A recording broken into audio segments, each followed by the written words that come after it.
চট্টগ্রামের রাউজানে দিনের আলোয় ব্যস্ত বাজারের মধ্যে প্রকাশ্যে গুলি করে হত্যা করা হয়েছে এক যুবদল নেতাকে।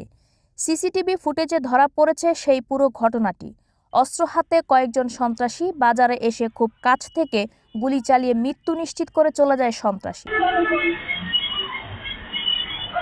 গতকাল দুপুরে রাউজানের পাহাড়তলী ইউনিয়নের চৌমুহনী বাজারে এ ঘটনাটি ঘটে। নিহত মাসুদুল হক রাঙ্গুনিয়া উপজেলার যুবদল নেতা হিসেবে পরিচিত ছিলেন। প্রত্যক্ষদর্শী ও সিসিটিভি ফুটেজ অনুযায়ী একটি অটোরিকশায় করে 5 থেকে 7 জন ব্যক্তি বাজারে আসে।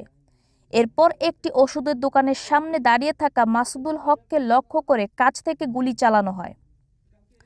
ফুটেজে দেখা যায় হামলাকারীদের কয়েকজনের হাতে পিস্তল এবং শটগান ছিল।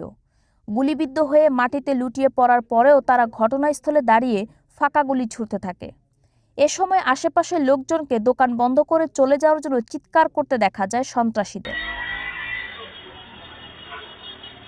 এই যে ঘটনাটা ঘটলো এটা অত্যন্ত মর্মান্তিক একটা ঘটনা।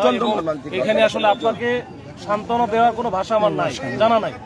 তো এখন এটা নিজেকে একটু সান্ত্বনা দিয়ে নিতে হবে, একটু পরিস্থিতি স্বাভাবিক রাখতে হবে।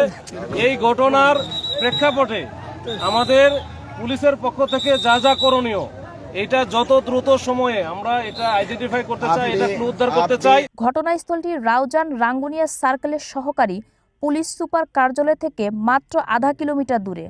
তবু প্রকাশ্যে এমন হত্যাকাণ্ড এলাকায় চাঞ্চল্যের সৃষ্টি করেছে। Bithi Akter, prime TV, desk report.